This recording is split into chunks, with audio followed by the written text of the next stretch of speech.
prepare seu coração para uma palavra que pode mudar o rumo de sua vida, pois tenho certeza que Deus irá falar contigo.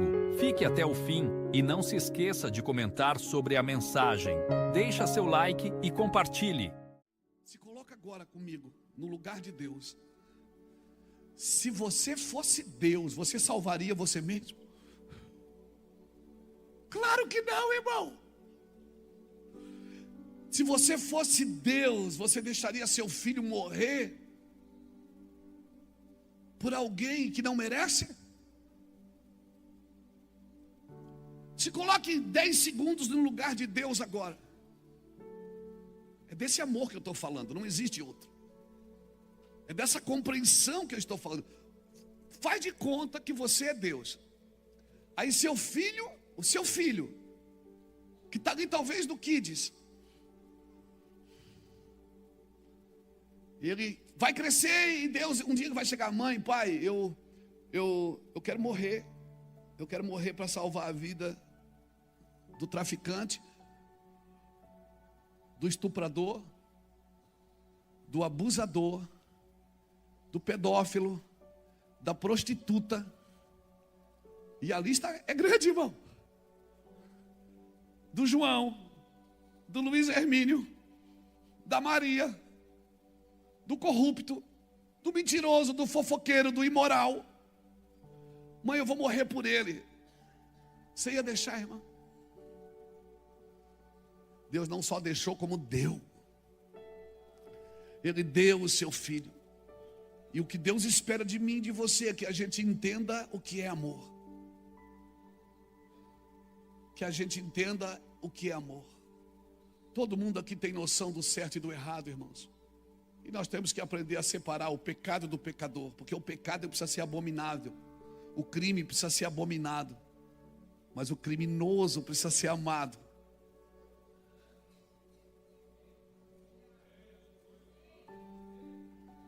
Porque se você não crê assim, você tem que levantar e ir embora. Esse não é seu lugar.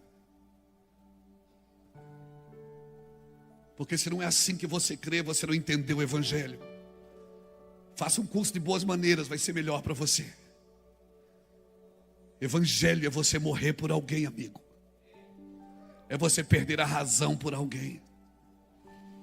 É você enviar seu filho, os caras matar seu filho e você ainda salvá-los. Isso é evangelho. Eu não conheço outro. E eu não deixei das drogas, eu não deixei de ser bandido para vir para a igreja, ser um falso crente. Eu deixei de ser bandido para amar, irmão. Mas amar-se extravagantemente. Eu deixei de ser bandido, irmão, para entender o que era o amor. Eu ainda não compreendi ainda na sua totalidade, na sua plenitude, na plenitude de Cristo. Mas eu deixei de ser bandido para ser gente. E como eu vi bandido na igreja. Eles não tinham uma arma na mão, irmãos.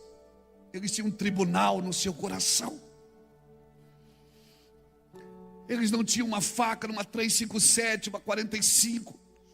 Eles não tinham uma arma na cintura, mas eu vejo crentes com tribunais estabelecidos no seu coração. E esses crentes, eles esquecem que à medida que eles medirem, eles serão medidos um dia. Eles esquecem que Deus não se deixa escarnecer, que tudo que o homem semeia, isso ele ceifará.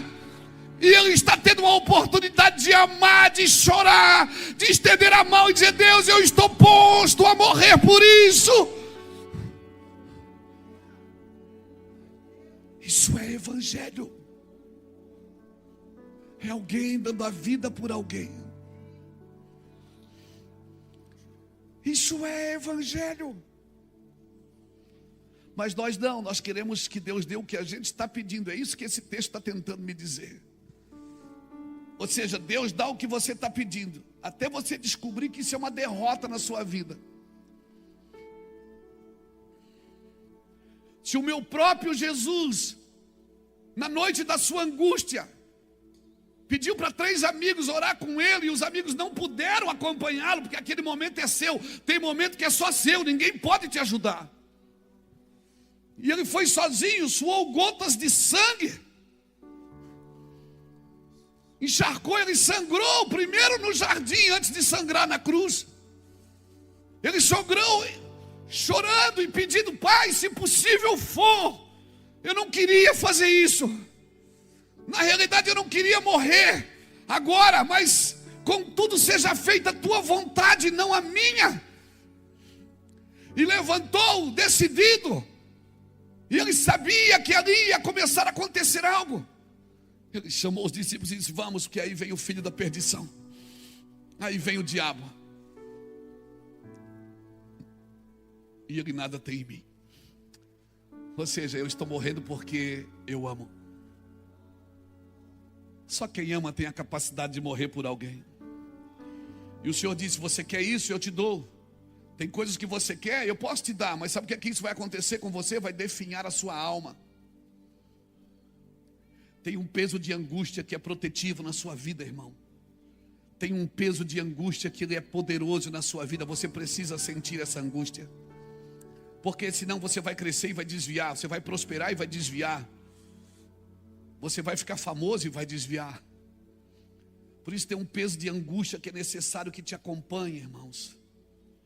O Senhor está dizendo: eles querem que eu dê o que eles estão pedindo. Eu vou dar, mas a alma deles vai definhar. Sua alma definhará. Sabe o que é que definhar? É ficar doente. Então escute o que eu estou falando e só pense, não responda se você quiser. Doença da alma, depressão, burnout, fadiga, ansiedade, estresse, podem ter sido causadas por coisas que Deus te deu, mas não era o que Ele queria te dar. Como é que é? Podem ter sido causadas por coisas que Deus te deu, mas foi Deus que me deu, mas Ele não queria te dar.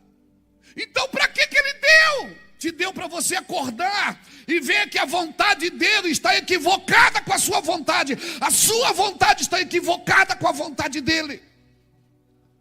Então ele dá. Eles queriam comer carne quando comiam maná. Eles queriam carne e o Senhor disse: mas dê, eles vão comer, mas vão comer até morrer. Vão comer até sair pelo nariz. Porque o pior castigo que pode acontecer a um homem é Deus entregar ele às suas próprias cobiças. Deus pega o controle e dá para ele dirigir.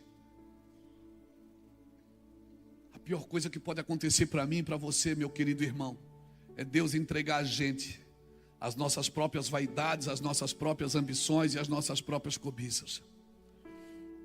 Então, quando você for fazer alguma coisa, analisa: será que isso é de Deus mesmo para mim? Porque pode ser de Deus, mas não é para você naquele momento. Não tem coisa pior que pode acontecer para um homem do que ele viver fora da vontade de Deus. Então nem toda vitória é vitória. Tem derrota que é vitória, mas tem vitória que é derrota. Semana passada nós falamos das derrotas que se tornam vitórias na sua vida. Mas hoje nós estamos falando de vitórias que a gente pensa que é vitória. Quando eu lembro de Davi falando no Salmo 119, eu não me lembro o verso, eu acho que é 89, está na Bíblia. Ele diz: foi bom ser afligido, para que eu aprendesse a guardar os teus decretos. Irmão, é bom ser afligido, porque o arrependimento, se você se joga sobre a pedra, você é despedaçado. Mas se a pedra cai sobre você, meu irmão, a Salmo 119, 71. Se você se joga em cima da pedra, você é despedaçado. Mas se a pedra cai sobre você, é pior. Então é melhor se jogar sobre a pedra. É melhor reconhecer que está errado e dizer: cara, eu quero mudar de vida. Eu não quero isso para a minha vida. Eu não vou esperar essas coisas acontecer. O verso 11 ao verso 15 desse texto que nós lemos: cedo, porém, se esqueceram do que viram. Cedo esqueceram do que ouviram, cedo esqueceram das suas obras. Ele vai passar pela crise da ostentação. Se a gente vencer a ostentação, a ambição, a vaidade. Porque vaidade, as pessoas pensam que se arruma bem, isso e aquilo. Não, irmãos, isso não é vaidade. Vaidade é você achar que é melhor, é maior do que os outros. Se a gente vencer essas crises, irmãos, se prepare para se tornar alguém que vai andar debaixo do favor de Deus. Ah, irmão, todo homem precisa vencer a crise da ostentação. Por isso que Deus vai, né, deixa a gente vai do nosso jeito. Deus vai lá e derruba tudo. A gente desce. O Senhor diz: agora vem aqui, deixa eu fazer do meu jeito. Quando você vence a crise da ostentação, que você se joga sobre a pedra, que você não quer mais, as coisas vão aparecer na sua vida e você não vai estar nem aí para elas. Dinheiro não vai ser um problema para você, ter ou não ter, não faz, sabe? Você vai estar sempre no mesmo lugar, na mesma medida que Deus te colocou, sempre na mesma medida. Você está me entendendo? Então o Senhor está dizendo que eu não tenho que ter sucesso? Não, eu estou dizendo que você não tem que amar o sucesso. Você tem que amar a Deus. Porque vai ter hora que Deus vai te dar tantas coisas que elas não vão mais nem fazer sentido. Você vai olhar para dentro da sua casa, para sua garagem, para as coisas que você tem, você vai dizer: eu nem preciso disso tudo, Jesus. Eu nem preciso disso tudo. E você vai ver uma coisa: quando eu tiver aquilo, eu vou ser feliz. Não vai. Você vai ter aquilo e não vai ser feliz. Vai chegar uma hora que a única coisa que vai satisfazer a sua vida e o seu propósito é a presença de Deus. Como foi falado aqui hoje, ame a presença de Deus. Ame a presença de Deus. As pessoas não consideram. Elas consideram, mas Deus é amor, Deus é bom. Irmãos, Romanos 11, 22 diz assim, ó: considerai, pois, a bondade e a severidade de Deus. Severidade para os que caíram e bondade para os que permanecem. Então você tem que considerar a bondade, mas também tem que considerar que Deus também é severo. Deus também é justo, Deus também é zeloso. E Deus te deu uma medida, a estatura de um varão perfeito. Ele diz que nós devemos andar, para isso que foi dado os 5 ministérios. Efésios 4, 11 a 16 diz que os 5 ministérios foi dado para que a gente chegue à plenitude da fé, à estatura de um varão perfeito. Qual é a estatura de um varão perfeito? Quem é o varão perfeito que você conhece? Quem é o varão perfeito que você conhece? Jesus. Então eu preciso estar na estatura dele, na medida que ele viveu, que ele vive. Ele tem uma medida para mim, a medida para mim é ele. Ele é a expressão do amor de Deus, é a medida exata da criação de Deus. Então, se a Bíblia diz que eu tenho que chegar à estatura de um varão perfeito, não é ser o melhor apóstolo do Brasil, o apóstolo que tem a maior igreja, não, é estar na estatura de um varão perfeito. E o varão perfeito que eu só conheço um: Jesus Cristo, que venceu a morte e o inferno, foi obediente até a morte e morte de cruz. Aleluia, aleluia. Deus está fazendo uma reforma na mente dos homens que têm o coração correto. Tem homens que têm o coração correto, mas a sua mente vaga. Coração correto sem a mente no lugar certo é derrota. Quantas coisas a gente faz porque a gente tem um coração correto, mas a mente não acompanha. Davi trouxe a arca para Jerusalém, é um coração correto, ele fez a coisa certa, mas ele colocou ela para um carro de boi carregar. Ele imitou filisteus. Ele não se deu conta que quem carrega a arca são os sacerdotes, os levitas.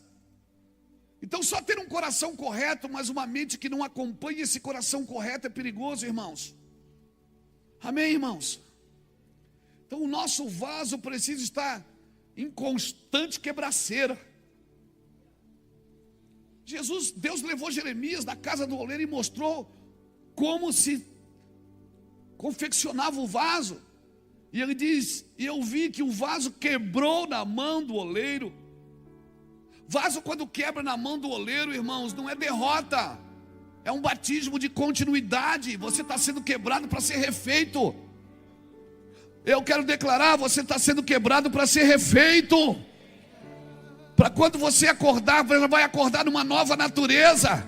E você vai dizer como Davi disse: foi bom ser afligido para que eu aprendesse a guardar os teus decretos. Você vai ficar mais doce, mais carinhoso, mais amoroso, mais gentil, mais servil. Aleluia, alguém está me entendendo? Ah, pastor. Não, irmãos.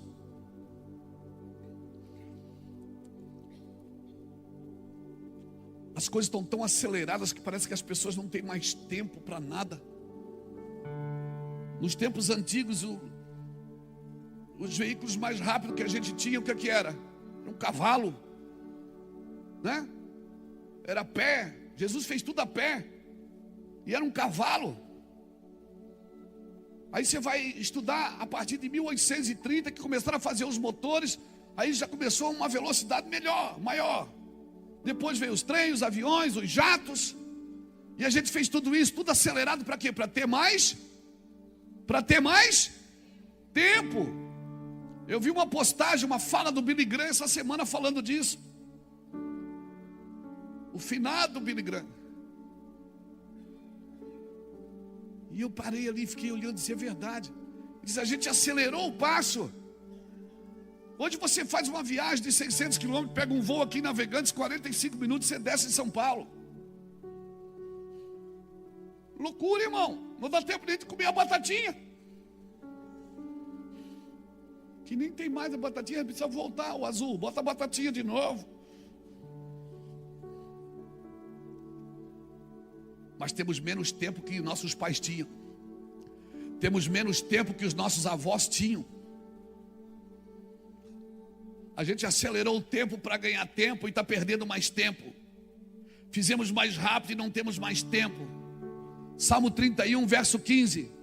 O que é que diz o Salmo 31 e o verso 15? Já está ali? Olha ali. Nas tuas mãos estão os meus. Quando você coloca os teus dias na mão dele, você vai ter tempo para amar, para trabalhar, para servir, para divertir, coloco nas tuas mãos os meus dias, livra-me das mãos dos meus inimigos e dos meus perseguidores. Quem não vai dormir é eles, irmãos, porque os meus dias estão na mão do Senhor. Amém. Amém. E você está batendo cabeça, não bate cabeça. Entrega os seus dias, pede para Ele: ensina-me a contar os meus dias, para que alcancemos corações sábios. E aí você vai ver uma coisa: quando você coloca os teus dias na mão do Senhor, você vai ver uma coisa, que vai ter coisa que você vai parar de pedir. Nem você quer mais isso. Por quê? Para quê? Ninguém quer sair do lugar que está no Senhor, irmãos. Você entregou para o Senhor a tua vida, o teu destino, o teu propósito. Os meus dias estão nas tuas mãos. Cada ser humano, irmão, tem o mesmo número de horas, de minutos, todos os dias. Todos os dias você tem 1440 minutos para dar glória a Deus, para dizer aleluia, para estender a mão e dizer: eu te amo, Jesus, para só agradecer: obrigado, Jesus. Você tem pelo menos 168 horas por semana.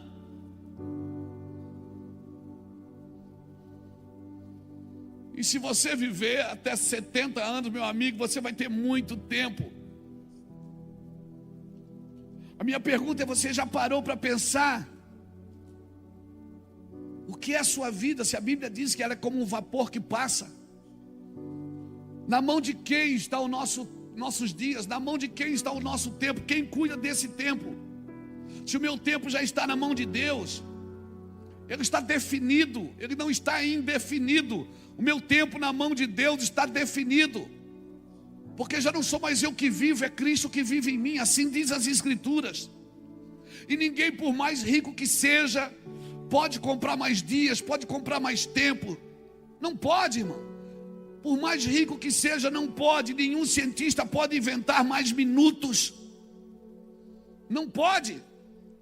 Então remira o tempo, porque os dias são maus. É como se o Senhor tivesse me puxando, dizendo: Luiz, entrega seu tempo para mim. Entrega seu tempo para mim, eu vou te dar condição de viver cada detalhe, em cada dia. Muda sua rotina um pouquinho, você vai ver que você tem tempo. Você vai encontrar tempo, irmão. Remir o tempo, aproveitar o tempo, é uma fase fora de contexto para o mundo acelerado que vivemos hoje. Porque aceleramos o mundo para ter mais tempo e não temos tempo ainda.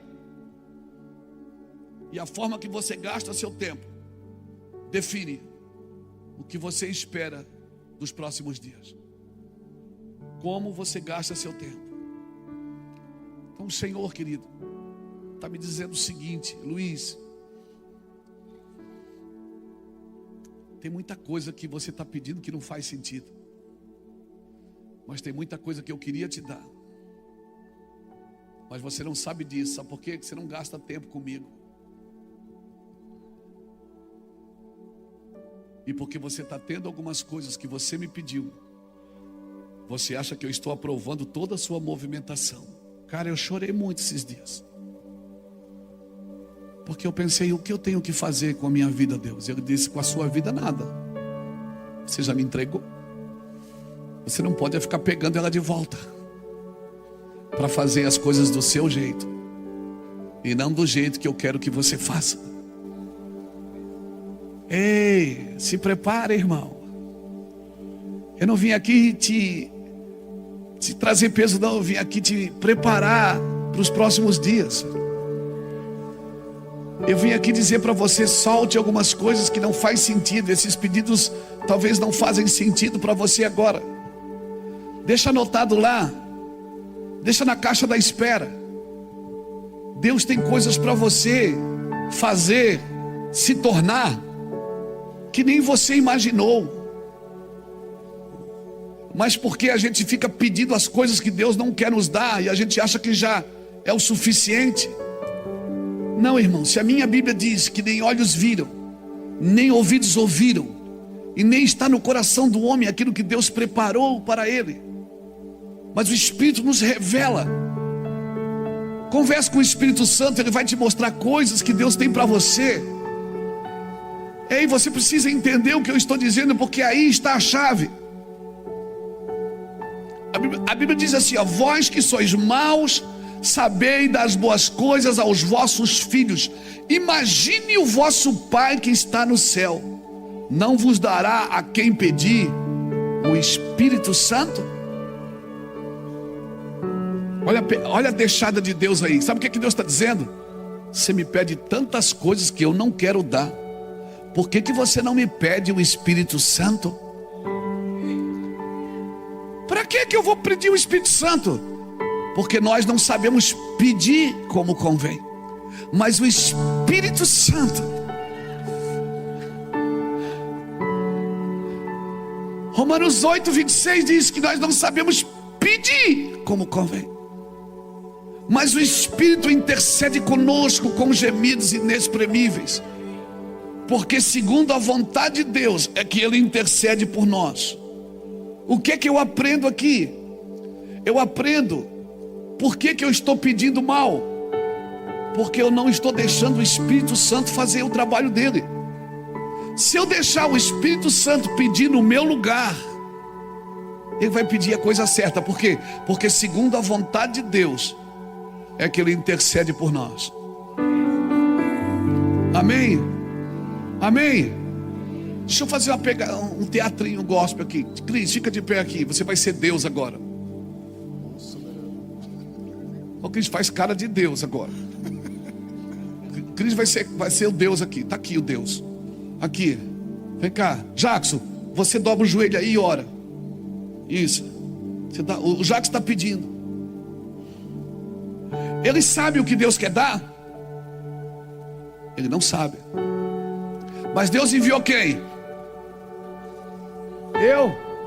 Jesus disse: eu vou, Pai, mas eu não vou deixar vocês órfãos. Eu vou enviar o Espírito Santo, e Ele vos guiará sobre toda a verdade. Ele vos guiará sobre toda a verdade. Aí Romanos 8:26, Paulo diz assim, ó: Ele, o Jackson, ele não sabe pedir como convém. Por isso que às vezes ele pede coisa, Deus dá, mas não é isso que Deus quer dar. Ele não sabe pedir como convém, mas daí quem é que vem? Que foi enviado por quem? Porque segundo a vontade de Deus é que ele vai interceder por mim. Como o Jackson não sabe o que Deus quer dar, ele não sabe pedir. Então ele deveria fazer o quê? Deveria dizer assim: Senhor, eu não sei o que o Senhor quer dar, então eu vou deixar o Espírito Santo orar no meu lugar. Então em vez de ele ficar pedindo que nem um pedinte, ele dobra o seu joelho e fica: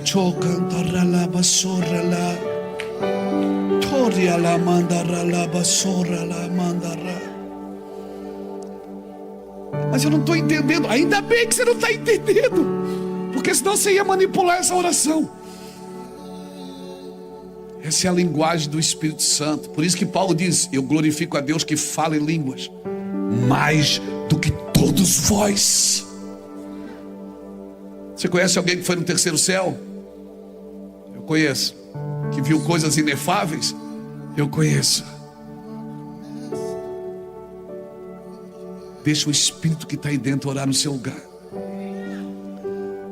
Porque você pode muitas vezes estar doente emocionalmente por coisas que você ganhou de Deus, mas Deus não queria dar. Isso foi peso para a sua vida, foi pesado para você. Por isso que quando eu estou em crise, sabe o que eu faço? Eu paro tudo, cara. Eu paro a agenda, paro tudo, vou para o meu quarto, entro lá, levanto as minhas mãos e fico: a minha alma fica gritando na porta. Ela diz: sai daí, Luiz, isso não adianta, isso é coisa de doido, vocês estão pirando.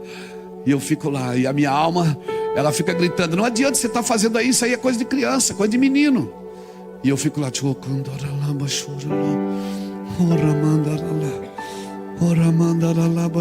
daqui a pouco você senta para conversar com alguém, faz assim, ó.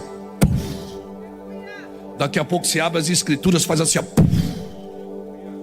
Fica tudo tão claro, tão acessível.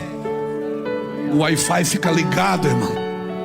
Carro na sua frente, dirigido, começa a falar com você, até a placa do carro. Tudo acontece. Fica tudo tão real. Tão real. E aí não adianta você querer explicar isso para quem anda na alma. Ele não vai entender. Porque as coisas naturais, elas são discernidas naturalmente. Mas um homem espiritual, ele não é discernido por ninguém. Então eu queria te dar um conselho, uma receita de gente maluca. Sabe aquela receita que o médico dá? Você diz: esse cara é louco. Eu vou te dar uma receita de gente maluca. Para tudo. Entra no teu quarto. Fecha a tua porta. Dobra o teu joelho lá e fica lá. Está desempregado? Eu sei quem tem um emprego para você, o Espírito Santo vai dizer. Está devendo? Precisa cobrar? Precisa pagar? Precisa receber? Eu conheço um que ele vai colocar a sua vida em ordem, mas você tem que deixar ele orar, porque para isso que ele foi dado para você. Mas você quer resolver tudo no jeito, tudo no braço. É por isso que tem um monte de gente carnal, irmãos, que deveria estar buscando a Deus e está se intrometendo na vida dos outros. E acha ainda que está trabalhando para Deus. Não, irmão, Deus não pode usar um homem carnal. Ele só usa pessoas espirituais. Não entre nesse lugar. Vá para sua casa. Entra no seu quarto. Fecha a porta, irmãos. Fica lá. Fica lá, fica em silêncio. Não fica dando conselho para Deus. Não dá conselho para Deus. Põe um som lá. Pega a Bíblia, senta no chão. Paga tudo, fecha a cortina. Fica lá. E pede para o Senhor: Senhor, o meu tempo é teu. Mas eu trabalho, pastor. Mas sábado também, domingo também. De madrugada você trabalha. Aí você vai fazer como Jesus. Você vai aprender a dormir na tempestade. Quando a tempestade bater, você vai dormir dentro do barco. Todo mundo apavorado, sei lá. Aí você diz: ele nem se preocupa. Não, irmão. Paz não é ausência de guerra. Só vive em paz quem aprendeu a guerrear. Só vive em paz quem aprendeu.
A vencer as suas guerras. Então eu vim aqui dizer para você isso. A receita é para todos, irmãos. Oração em línguas é uma ferramenta que Deus deu para edificação pessoal. Se eu for pregar em línguas, se eu pegar o microfone aqui e dizer "Che, caramba, arara", você vai entender alguma coisa? Claro que não, porque quem fala em línguas fala a Deus e não aos homens. E em espírito fala mistérios. Quando eu prego, a trombeta tem que sair bom sonido, senão ninguém guarda a batalha, ninguém se prepara para ela. Mas quando eu estou com Deus, eu vou falar uma coisa para você. Eu sei que está gravando, o pessoal depois me arrebenta. Eu não sei mais orar em português, a não ser quando eu estou orando para alguém. Eu não sei pedir nada para Deus. Você acha que eu peço para Deus me usar, para Deus me fazer, para Deus me dar? Eu não sei pedir. Eu sei orar em línguas o dia inteiro. Quando eu vou botar a mão em alguém, vou orar para esse irmão, vamos, oh Deus, abençoa. É uma coisa. Quando eu estou sozinho com o Espírito Santo, com Deus, eu não sei orar em português. Eu queria te desafiar. Oh Deus, você está aí ainda, Deus? Deus não dorme mesmo, né? Glória a Deus. O irmão já foi para o terceiro céu e o Deus está ali ainda. Então eu vim aqui dizer para você, cristão, experimenta. Você vai achar que é loucura, mas é loucura. O problema é esse, a gente quer uma explicação para a fé. A fé é uma loucura. Os judeus pedem sinais, os gregos buscam sabedoria, mas nós pregamos a Cristo, que é loucura. Nós fomos salvos pela loucura das nossas pregações. 1 Coríntios 1:18 diz que nós somos salvos pela loucura da pregação. Então até que você acredite nessa loucura, cara, você vai ver. O Espírito Santo vai te ensinar a pedir, vai te ensinar a conversar com Deus, vai te ensinar o caminho. Você não vai ter medo. Você não vai ter medo. Certamente a palavra da cruz é loucura. Mas para nós que somos salvos é poder de Deus. Ouse a chamar de loucura. Ouse a chamar a loucura de poder de Deus. Para você que é salvo, é poder de Deus, não é loucura.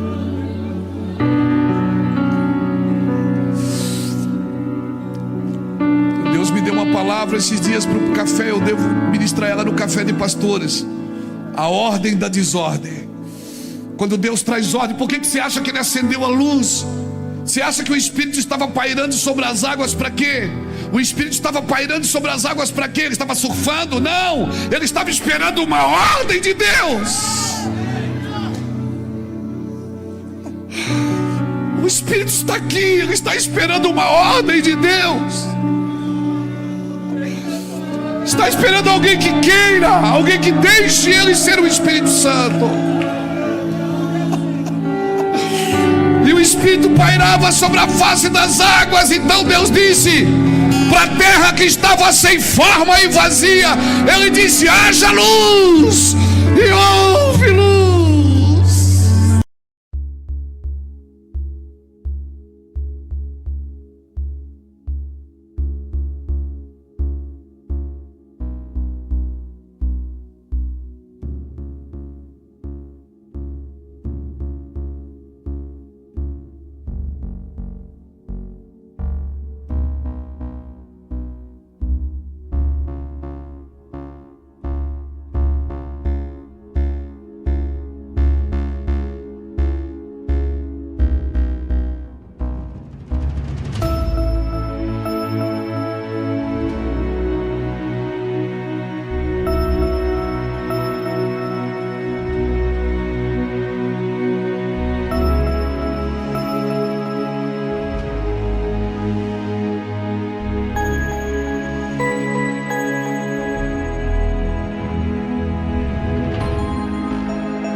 que estava em desordem começou a andar na ordem, porque luz é isso, luz é para trazer ordem na desordem.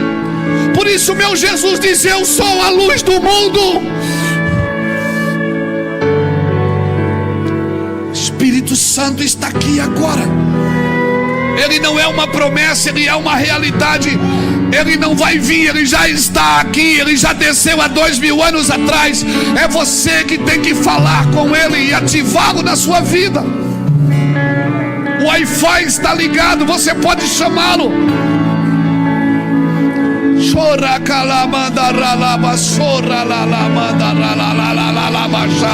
Hey! Alguém levante a mão e solte. Sim! Sim! Eu navegarei Aleluia! no oceano do Espírito. A paz do Senhor, meus irmãos. Gostou da mensagem? Deixa seu like e compartilhe. Veja outras pregações que preparei para você. É só clicar no link e Deus o abençoe.